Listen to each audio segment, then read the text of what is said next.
একটা জিনিস তৈরি করছি, ভাবলাম তোমাদেরকেও দেখাই। কে কে পছন্দ করে অবশ্যই বলবে কিন্তু।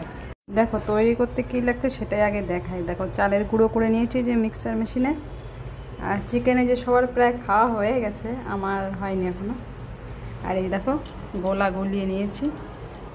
আর মেন জিনিসটা হচ্ছে এই যে দেখো কি সুন্দর পিঠে হয়েছে গ্যাসে, ঠিক আছে? কেমন ফুলেছে, প্রত্যেকটা পিঠে ফুলে একদম এপিট ওপিট একদম গোল, ঠিক আছে? কী দারুণ ফুলেছে।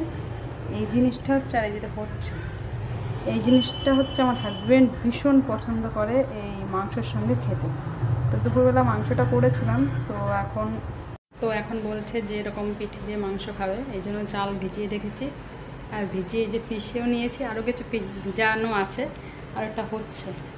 খেতে কিন্তু দারুণ টেস্ট লাগে। আসলে আমি আগে খেতাম না, বিয়ের আগে আমি খেতাম না, বাপের বাড়ি এটা খেতে জানে না।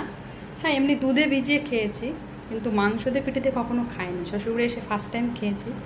তো আগে খেতে ভালো লাগতো না, এখন মোটামুটি বেশ ভালোই লাগে। তারও পিঠেগুলো হয়ে গেছে, দেখাই কেমন ফুলেছে। এবার দেখো কি দারুণ ফুলেছে, প্রত্যেকটা পিঠে খুব সুন্দর ফুলেছে। এটাও কিন্তু ফুলেছে, বোঝা যাচ্ছে না ক্যামেরায়, কিন্তু এটাও ফুলেছে। এর থেকে বেশি ফুলে, তা এটা জানি না, একটু কম ফুলেছে। দেখো এখানটাই দেখাই, দেখো এই দুটো এত ফুলে পুরো বুকটা উঁচু হয়ে গেছে। তো পিঠে দিয়ে মাংস দেখায়, তোমরা কীভাবে খাও একটু বলো।